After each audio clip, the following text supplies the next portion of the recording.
Hey, what's up guys? JB here. Welcome back to Future Look. So over on the Japanese side of War of the Visions, the Another Story event Void of the Darkness has finally wrapped up, and one of the final characters that we've been waiting to see get released was brought into the game several weeks back, and his name, you gotta be careful with this one, is Dialdo. Very important to emphasize the A there. Very exciting development for Earth players out there. One of the biggest complaints with the Earth element, and really it has been the case for a very long time now, is they really haven't had that next level frontline presence or tank for auto play. Well, those prayers have finally been answered with this unit here, and finally Earth is going to be able to compete with the big boys while they hide behind Dialdo here. So I think the question on people's minds is, does he have the kit to really take Earth to the next level and compete with those top elements? Well, that is exactly what we're going to try and answer here in today's video. And as we like to do here on the channel, we're going to deep dive into the kit and all the numbers and see what this unit is all about. So with that said, let's get started. So Dialdo is a 100 cost Earth unit. He has a base 3-1 movement, and he can wear hats and cloth. Looking at his TMR, this one I think is really an excellent one. The base stats on it are really good, being one of the rare accessories in the game to reach that top level 7 agility base stat. Aside from that, it does have some spirit and some crit evade here, so it is a pretty decent stats all around. I do actually like the effect on this one too. It's going to provide an additional debuff onto your attacks, which will lower the enemy's bravery by 20. Now, breaking the bravery of the enemy can help you in a couple of specific ways. First and foremost is it is going to drop the damage of physical damage dealers. And assuming they're starting at a 97 brave, taking that down to a 77 bravery, it is going to result in an approximately a 15% damage loss for them. That is going to be pretty substantial if you are sort of stacking that with other mitigation types. Now, the other way that this can help you is with physical based reaction abilities, and that is going to drop down some of the additional chance they get by having a high bravery associated with them. So really solid TMR here all around, and I do like this one quite a bit. Now moving down into Dialdo's stats, huge HP on this guy, one of the best in the game. At the time of this video, he is 3rd overall in his base HP and 5th overall in his innate value. HP is definitely one of the primary attributes that you're going to be looking at for a tank and a frontline unit, so Dialdo definitely has that here in spades. He definitely is going to fall off a big cliff here when we take a look at his magic value. Just 286 base magic and only 404 innate. So he's going to be well below the average in this category. That's really okay though, for this type of units. Damage isn't going to be really a tank's primary function in most cases. So, looking at some of the other key stats here in terms of dex, luck, and agility.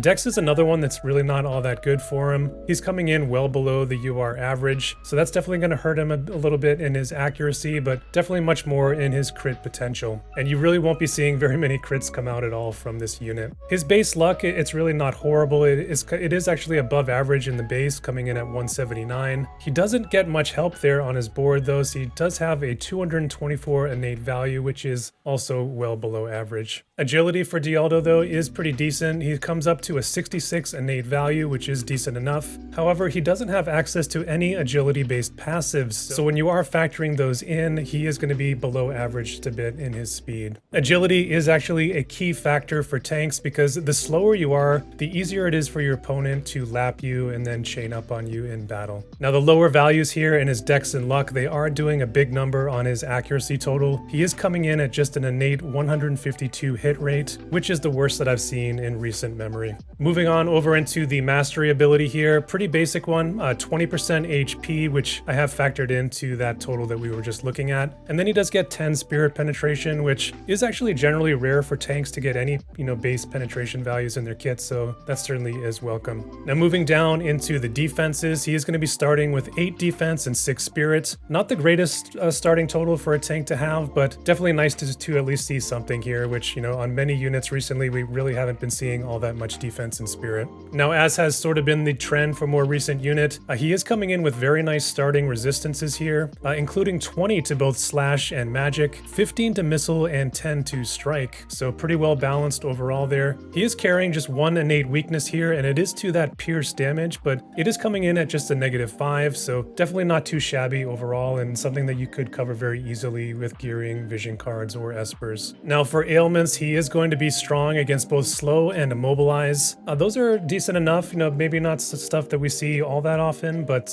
definitely a couple that are very nice to have on a tank. You definitely don't want to be locked in place or slow down and sort of amplify that chaining potential onto you. Now, in addition to that, he is getting 10% to Berserk as well, so you're still going to need a Trust Stone or an Esper passive to build up on that to sort of mitigate that one, and that is going to be an important one coming into the future here. Vega, who comes in, just a couple of weeks or a month or so before Dialdo, he does have a very high chance to Berserk on his Limit Burst.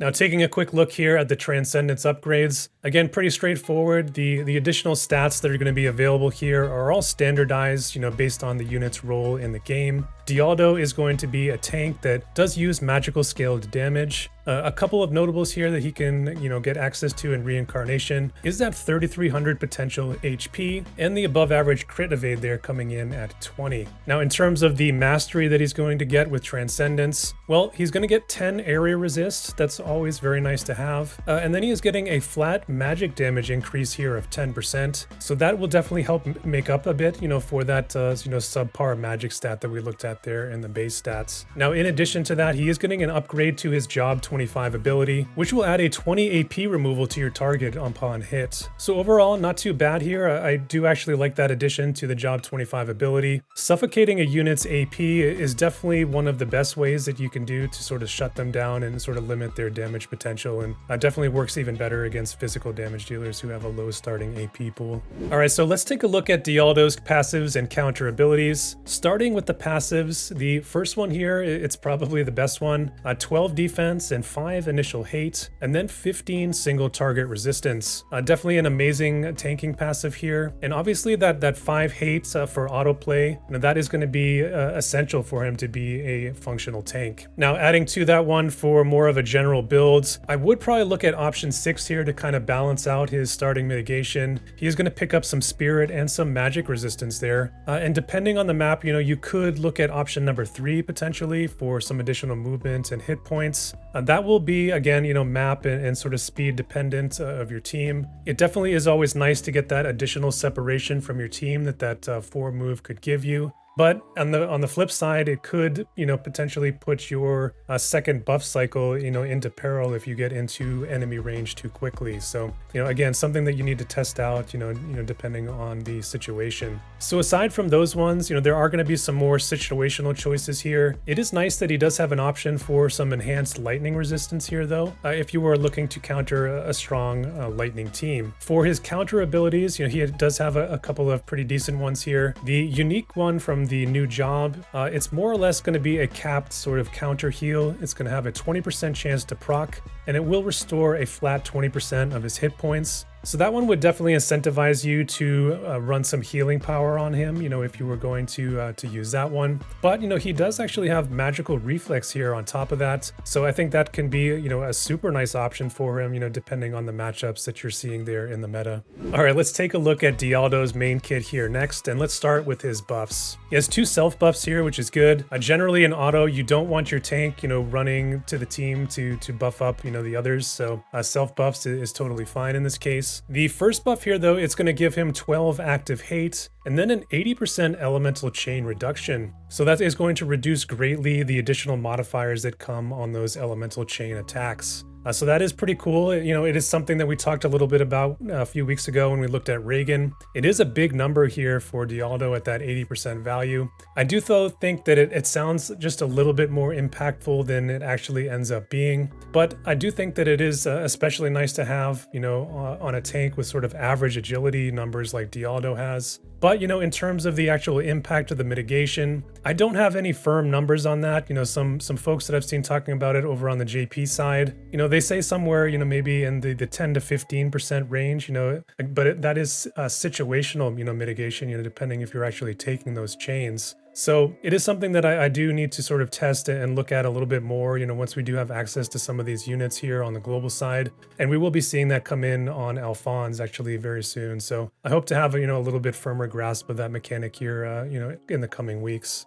Now his second buff here is going to give him 20 defense as well as 50 debuff resistance. Is going to give him Shell and then a secondary counter ability. So a pretty stacked self buff here. This one is going to be super important for him. And that secondary counter, that again is a similar mechanic that we've seen come in on Sephiroth and Hio, where they are actually for a few turns able to layer, you know, that secondary counter on top of whatever one they have equipped. Now Dialdo's version, it's going to have a 50% chance of proccing. And when it does trigger, it's going to cut the physical damage here by 30%. So this is a very interesting option. You know, one theme that we have been seeing, you know, develop so far with this unit is that he does have sort of multiple layers of mitigation that he can put on. And not only multiple layers, but, you know, also some flexibility in terms of that mitigation where, you know, he has stuff that is good against physical and also stuff that is good against magical. So that is very nice and definitely a boon for the element that has really been longing for some of that magical mitigation, you know, within it. Now, I do really like the 50 debuff resistance here as well. This is something that you can stack along with Trust Stone passives, and you can get a really high chance to block those imperils and breaks of the enemy. Now, as we kind of touched a little bit upon earlier, it is going to be absolutely essential for Dialdo to get, you know, not one but both of these self buffs online in battle to really, you know, amplify his tanking potential. But it is going to make him, you know, particularly vulnerable to dispel attacks. Again, he just has that 5 initial hate, so definitely something to be aware of with this unit. Now moving into the main kit attacks here, skill 1 is going to be a straight line, range 3. It's got a range height of 1 with a low 121% mod. It is a magical pierce damage type, and it is a pseudo area of effect in that it is checked against unit resistance, but you can actually hit multiple units in a line with it. Now this one does carry a 25% chance to confuse as well. Now in terms of faith on Dialdo, I think it's going to be kind of a trade-off, and you're going to need to think about it. You could actually keep him at 50 faith to maybe reduce some of the magical damage that he has incoming, but you could also opt to raise his faith and, you know, increase his damage output, as well as maybe any healing or status ailment chances that he is putting out. I think in that case, it sort of depends on if maybe you plan on running a support, you know, behind him. If you did, you know, I think that those additional healing factors could be certainly welcome. I don't really think there's any right or wrong answer there. You know, again, it's going to be all dependent on how you build your team. Now skill number 2 is going to be a range 1 with a range height of 1. It's coming in with a large 210% magical attack mod. So here in the main kit, he does have access to 2 different damage types here right off the bat. And this is an interesting attack because this one is going to buff up his healing power here by 20. And then he is going to get a 30% damage absorption effect there on the attack. So, you know, that healing power, it is going to actually raise the power of that absorption, and is something that you could stack along with Trust Stones. And if you were carrying 20 in the Trust Stones as well, that could potentially get this up to a 42% damage absorption. Now this does stack with damage absorption buffs as well. So, you know, maybe if you were utilizing something like Urel's TMR, so, you know, someone from within the elements, you could definitely do some cool things with this attack and, you know, really amplify that self-sustain here in battle, which is kind of cool. Now skill number 3, it's got a really interesting targeting pattern here. It's almost like he's thrusting forward with 2 different spears. You know, this one though, it's an AoE attack. It's got a range 3 with the range height of 1. It has a medium 165% mod. Post damage, it has 1 effect, and that is going to be a general dispel effect. So this is always nice utility to have onto your team. You know, we were just talking, you know, a few seconds ago about how Dialdo himself, he doesn't actually want to catch one of these dispels. So that is kind of how powerful and impactful it can be. Now skill number 4, it's going to be that straight line, range 3, with that range height of 1. Now this one's coming in with the large 200% mod. Now prior to the damage, this one will seal the counter or reaction abilities of your opponents. And then post damage is part of that Job 25 upgrade we talked about at level 140. It will also reduce the AP of your targets by 20. Now last but not least, we do have Dialdo's Limit Burst. This is going to be the longest range attack here. It's coming in at just a range of 4 there on the cross AoE. Again, not a terrible thing, you know, in the case of an auto attack. You know, having that shorter range, as we've seen on Snow, it does actually increase your chances of getting off those 2 initial buffs there in battle. So in auto play in particular, the lower range actually can sort of help your tank out. This attack though, it's going to have that standard 200% LB mod, and this is a way for him to actually buff up his survivability here in the mid fight. It does give him a 10% per tick regen, as well as 20 unit resist. Now remember, he did have 15 base there in his passives, so including this buff, he is going to be able to build up some significant unit resist here. So, in terms of the overall tanking prowess, this LB is definitely going to do some work for him. All right, guys, let's quickly touch on the sub jobs here next. Dialdo's main job sub, I do think this one is pretty good. He does get two pretty nice abilities here. The first one is going to be a chaining attack. It's a 2-hit chain. This one is going to reduce the attack and magic of the opponents by 40%. Could be, a pretty nice drop in the damage for your enemies, especially if you were able to stack this along with that bravery break that he has there on the TMR. Now the second ability, this one is it's another buff for him.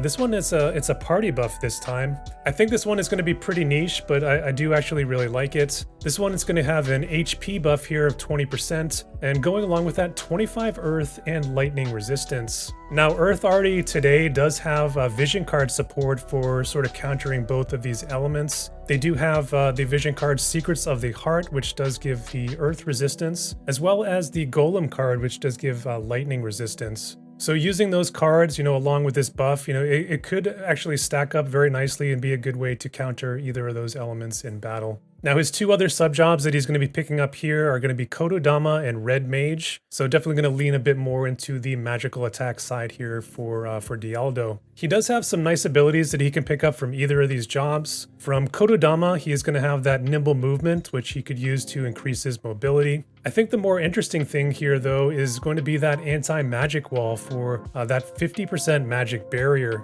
And it is coming along with a 20 area resist buff attached to it as well, so that is a super, super nice skill. Now in the stats overview, we did talk about how poor Dialdo's innate accuracy is, and he does getting unevadable pain here, which is a guaranteed hit attack. Not a great modifier on that skill, just a 141% mod, but at least does give him something that he can use in evade matchups out there. Now for Red Mage, he is going to get just a bit more support there in that job. He does get access to both Cura and Esuna there. Now along with that, he is going to get access to Resistance Break, which is a 2-hit, a magical piercing attack, and that one comes with a 38 Spirit Break attached to it, so a very, very nice skill there. So, I think considering all that, so, he does have access to 3 very nice options here for his sub job. They all are going to have their uses, I think, all going to have sort of a time and a place, but really is all just going to be dependent on the situation and the matchups you're seeing, which one that you might go for. Now, Dialdo is going to be coming in with an all-new weapon here. This one I have translated as the Void Spear, and it is definitely designed sort of around him and his capabilities. I am highlighting the magic version here. I think that's probably the best way to go in Dialdo's case. Again, Dialdo's base AC is really low. I'm not even sure it's worth really investing into just because he is at such a poor starting spot. So personally, I don't think that I would go for that accuracy version. The weapon though, it does have an assault version too, and I think that could be a nice build for some units out there, outside of Dialdo, and we'll talk a little bit more about that here in a moment. Now for unconditional passives here on the weapon, we do have a 10 pierce attack and a 10 magic attack. Dialdo, again, he does have access in his kit to both of those styles of attacks, so that'll be very good for him. The conditional passives here though is where the weapon definitely gets a leg up on some of the other spears out there. This one is going to have a 10 magic and physical human killer passive, so you can get a potential 20 mod there, between the pierce and killers. I think more importantly though, and more interesting with this item, is that it is getting 8 area resist. Now, Dialdo being cloth based, he doesn't really have access to any other item which can give him that area resist, so this is going to be a very, very nice piece for him. Now the conditional passives, they do work on some of the older, non-unique spear jobs, jobs like Dragoon and Lancer and Trick Lancer. So I do think that this could be a pretty nice option for some of those units as well, especially if you were trying to sort of balance out your build here with the area resist, as well as pretty decent offensive potential there on top of it with the 20 mod. All right, flashing over to our timeline now for 2023, and here is what the current slate looks like. We are still in the midst of our 3rd anniversary celebration here on Global, and I do consider that upcoming Fullmetal Alchemist collaboration sort of part of that extended celebration. But again, as we have talked about here in the previous videos here in this section, we are still very much in this 100 cost unit parade that Gumi has set up, and to be honest, that really has shown shown no signs of slowing down over on the JP side. As you can see there in the months to come, just a slew of future 100 cost units to think about and consider as well. And really at this point, the number of 100 cost units that are coming out and how rapidly they're coming out really has effectively halved the pull rate of units in War of the Visions. So while I do think that it is nice that a lot of elements here are getting some love and getting some powerful units, it does have that negative impact on the game in terms of the economy and the overall cost. So I really do hope that Gumi is considering upping the pull rate here, or maybe even lowering the pity cost of 100 cost units here very, very soon. That said, in terms of Dialdo, we are looking at him coming here to global at the end of June or even early July. Of course, leading up to that in the coming weeks, it's going to be a significant release for the Earth element there in Bradley from Fullmetal Alchemist. And from everything that I've seen on the Japanese side, this pair of units has proved to be very, very formidable, even against the wind element. Now, kind of continuing on that thought and looking at the elemental wheel adjacencies here for Earth, two very nice lightning releases will be coming in very soon. That is going to be Alphonse from Fullmetal Alchemist, and then Vega, again from that Void in the Darkness story. And those two units are going to form a very, very strong physical front line for the lightning element, and two very, very strong units in general. So because of that, there certainly will be a need for a strong tank like Dialdo in the game to sort of help keep them in check. Now, on the flip side for wins, Resol, we did actually just get her in global here a couple of weeks ago. But in the future, we are going to be looking at Edward Elric, who is going to be the free unit coming in on Fullmetal Alchemist. He is going to be a wind-based strike unit and perhaps the best free unit we've ever seen come into the game. So definitely looking forward to his release as well.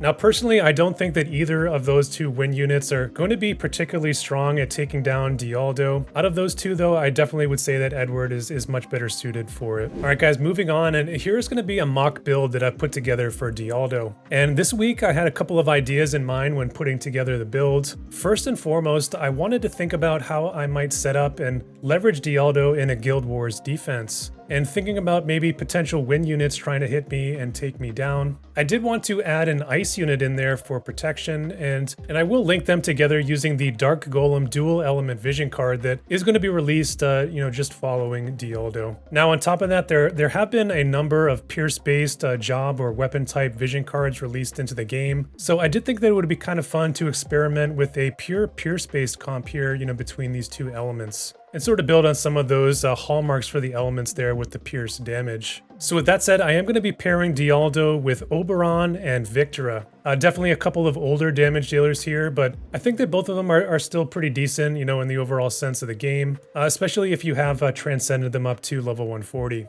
And I definitely do like the idea of pairing Oberon and Dialdo. Not only can they chain up together very nicely, but Oberon's party buff does bring 15 area resist over to Dialdo, which will make him even tankier there in battle. Now, looking at the equipment here, we are going to be using that new spear there for the area resistance. We're going to be pairing that alongside a +6 survival vest, and that one in its upgraded version does get up to 15 unit resistance, so that is going to pair very, very nicely there with Dialdo's self buff as well as his initial passives. Now, rounding out the gear, I am going to be using Dialdo's TMR, and although I do really like the TMR effect for him to use to sort of dull the physical damage of the opponents a bit, I'm not sure that, on most maps he's going to have time to actually get off 3 consecutive buffs. So it may be more situational, depending on the map, and maybe even be something that you might need to turn off, depending on AI priorities. But, even aside from that, I do really like the base stats of the TMR, as we sort of talked about earlier. It's going to give him very high agility and crit evasion here that you can build off of. Now, for an Esper, I am going to be using the new Dark Golem Esper, and I'm going to build that with wind resistance, human resistance, HP, and defense. So just maximizing all the tank effects there that has to offer. And I'm doing that also to sort of hedge against my weaknesses there as well. Going fully into that wind resistance, it's going to give him a pretty significant amount here in the build. Now for vision cards, I am going to be using, again, that Dark Golem vision card. That's going to provide that area resist and defense to the party. It is dual element effective for both earth and ice, so it will apply here to Victora as well. Now, in addition to that, I am going to be using 4 different Pierce weapon group cards. One of the most important of which is that Full Metal Alchemist card there I have equipped on Victora. That's going to provide 18% agility as well as 16 unit resistance. And I am actually going to be doubling up on that unit resistance here in the build. I am using the Nightmare Before Halloween card there in Dialdo's sub slot. So as you can see here, across the vision card slots, we are definitely defensive focused here in the build, but we are going to be bringing just a little bit of offensive potential here on Oberon's 2 cards, and that's going to provide us a 30 physical human killer as well as some attack value there in the sub slot. Moving on into the trust stones for the builds. On the left side, my stone 1 is going to bring in that crit evade and win resistance. Stone 2 is going to be my standard HP and luck, and then stone 3 I'm going to be going with element and attack debuff resistance. Now this stone here, along with the debuff resistance buff that he has in his kit, will make it very difficult to break or imperil him there in the first several turns of battle. Now I am going to be tying all of these things here into an HP set, so he'll wind up at 22% win resistance, which will help him out there against his natural counter and essentially eliminates that natural elemental wheel weakness. Now for my offensive set here on the right, I am going to be going with that reaction block and healing power on stone 1. I do think that getting some healing power onto Dialdo is going to be super helpful, even if you don't have that healer in battle. Remember, he does have that absorb attack as well as the regen there on his limit burst. Now aside from that stone, I am just sort of filling in some offensive passives here in the remaining slots. And all of these things here are going to be baked into an agility set. Remember that Dialdo doesn't have any agility passives, so I do think that an agility set is very important for him to help keep his speed up in battle.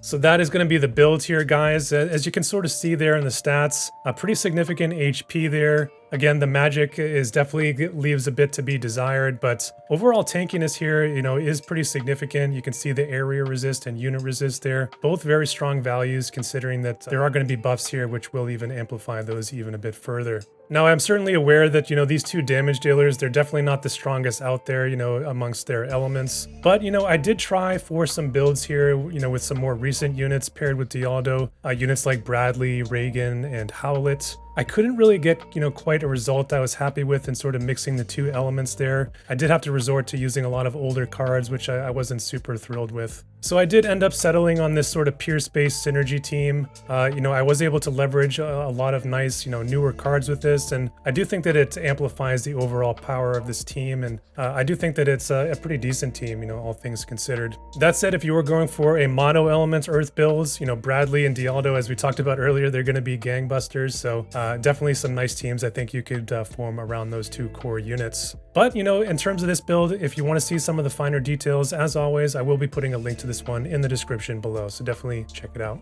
So what is my verdict today on Dialdo? Starting with the pros, from a pure mitigation and bulk standpoint, Dialdo may be the tankiest tank that we have seen to date, with access to a variety of tanking tools that he can layer on top of each other to dull down the enemy's damage potential. On top of that, he is a very well-rounded in his tanking capability, with access to things like single target and area resistance, elemental chain protection, damage mitigating counters, debuff resistance, and even some tools that he can use against magic when he needs to. Things like shell, magical reflex, and a magic barrier. Now, Dialdo is a unit who is actually able to ramp up his mitigation and self-sustain actively in battle as the fight wears on, with his tanking focused limit burst and damage absorbing attack. As for my concerns, well, first and foremost is Dialdo's agility. It is in the middle of the pack and will require some attention to ensure that he's not a sitting duck in battle and vulnerable to chain attacks from the enemy. On top of that, he is incredibly inaccurate, with little potential to really build it into a good place. And while he does have access to a 100% hit attack, it is just a single target skill with a small modifier. Perhaps my biggest concern for this unit is his vulnerability to enemy dispel. Not only where many of his mitigation buffs will be washed away, but more importantly is that after that initial 5 hate is gone, if his active hate is then dispelled, he has no attacking ability in his kits to get that enemy hate back onto him. And with little utility or offensive potential to help make up for that, he will be sort of just a paperweight there at that point in battle.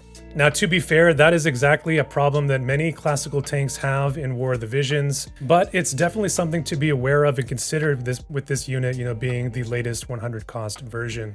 At the end of the day though, Dialdo offers a noticeable step forward for Earth, an element that has long been in need of a more well-rounded and full-featured frontline tank to help take some of the heat off of the other units there in battle. And while he doesn't bring a ton to the table other than that pure tanking prowess, I do think that his presence alone will definitely help raise the floor for the Earth element to be on a more competitive plane with some of the other top elements in the game. And not only will he do that, but he'll also be a very useful frontline unit for the Pierce weapon group via those job-based vision cards for some time to come. So that's it, guys. That is my take today on Dialdo. Pretty crazy tanking and mitigation potential for this unit, and definitely has access to a bunch of unpenetrable mitigation there as well. I think at this point it seems that Earth has just about everything it needs other than a top tier support unit. But remember, the Dark Golem vision card does give them access to the ice element, and of course Velis is there for them. So considering all that, I'm definitely looking forward to exploring some Earth and even some Pierce comps once he is coming into the game. But how are you guys out there feeling about Dialdo? Is he good enough to pull, or at this point, is it RAF or bust? Definitely let me know what you guys think in the comments down below.